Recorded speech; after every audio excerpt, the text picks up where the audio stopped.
Tabii sonuç bugünkü itibariyle çok sıkıntılı bir manzarayla karşı karşıyayız. Aslında bu kente, büyük şehire, bu denli büyük kentin çatı örgütüne yakışmayan bir manzarayla karşı karşıya kaldık. Bu kente, bize, tüccarımıza, esnafımıza yakışan şey bir şenlik içerisinde bu işin bitmiş olmasıydı. Kazanan tarafın diğer gruplar tarafından ziyaret edilip tebrik edilmesiydi. İyi dilekler sunulmalıydı. Hep birlikte kentimizle, kentimizin geleceğiyle ilgili nasıl paydaş olabiliriz? Seçilen, kazanan arkadaşımızın yanında nasıl durabiliriz? Varsa bizim de projelerimiz, kampanya sürecindeki kitapçıklarımızdan beğendikleri, içinden bu kente fayda sağlayacak projelerimizden faydalanmak istedikleri noktaları da bizimle paylaşıp bizi de dahil etmelerini isteyebilirdik. Çünkü bu dünyanın sonu değil. Bizim şehrimiz, burada yaşıyoruz. Diğer rakip olan, aday olan arkadaşlarımız da yine bu kentin önemli, değerli insanlarıdır. Hiçbiriyle bir husumetimiz, bir düşmanlığımız olmadı, olmaz da. Biz bir demokratik rekabet üzerinden götürdük. Bizim iddiamız vardı. Biz bugün işte şu anda sıkıntılı bir sürece neden olan iki grubun da bu işi yapamayacaklarını, daha önce bir arkadaşımız 2 kez, bir arkadaşımız da 3 kez oda başkanlığı yapmış ama vaatlerin büyük bir kısmını yerine getiremeden farklı beklentilerle kamuoyu gündemine gelmişlerdi. Bizim bu konuda şahsiyetleriyle ilgili bir sıkıntımız yok ama beyanlarıyla ilgili, odayla, toplumsal ortak paydamızla ilgili endişelerimiz vardı. Bu konuda bize inandırıcı gelmiyordu arkadaşlarımızın söylemek istedikleri. Bütün rezervimiz buydu ve politikamızı da bunun üzerine kurduk. Ama yine de altını çizerek söylüyorum, hiçbiriyle bir husumetimiz, bir düşmanlığımız yoktur. Yine de eskiden olduğu gibi kampanya sürecinde, seçim sürecinde olduğu gibi o günkü insani lisanımız neyse bugün de yaklaşımımız aynı noktadadır.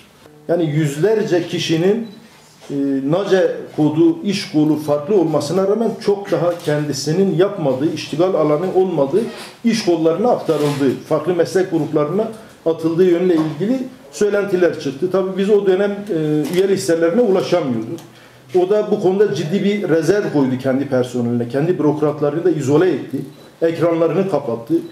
2-3 kişinin dışında kimse üye listelerine bile ulaşamaz duruma geldi. Bu tabii şimdi övünerek zaman zaman söylüyoruz. A sınıfı akredite bir odanın yapacağı bir işlem değildi, olmamalıydı. Maalesef bu süreç içerisinde ara ara elimize listeler geldi. Ama her elimize gelen listede muhakkak bir sonraki öncekini şeyini değiştiriyordu. Kesinliğini. Sürekli yer değişiklikleri gündemdeydi.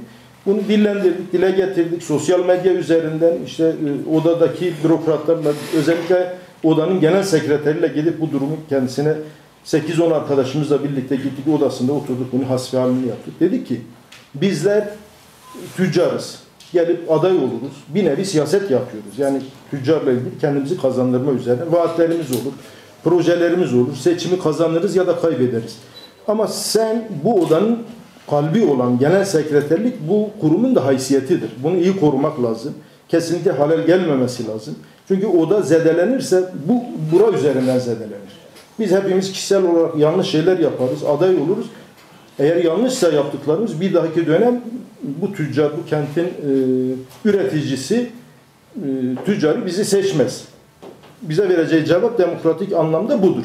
Ama bir genel sekreter ve diğer bürokratların kesinlikle odanın mahremiyetini, odanın ciddiyetini, odanın haysiyetini bu konuda korumaları gerektiği yönde de uyarılarda bulunduk. Buna rağmen yine her geçen gün buna benzer sıkıntılarla karşılaştık.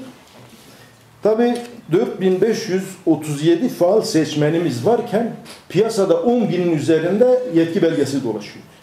Herkesin adına gidip 1, 2 ve 2'den fazla yetki belgesi, seçim yetki belgesi alabilecek şekilde bir laşkalaştık grup. Sınıfı akredite olmuş bir odanın C sınıfı bir yönetim anlayışıyla, yönetim vizyonuyla maalesef bu konuda sınıfta kalmıştır. Birçok hukuksuzluğun da bence müsebbibi yine oda yönetimidir. Bugün ben şahsen arkadaşlarımızla yaptığımız değerlendirmede en onurluca şey biz bu süreci doğru yönetemedik, kurumu kirlettik, kurumu tartışılır hale getirdik. Van kamuoyundan, tüccarından, esnafından özür dileyerek istifa etmeleridir.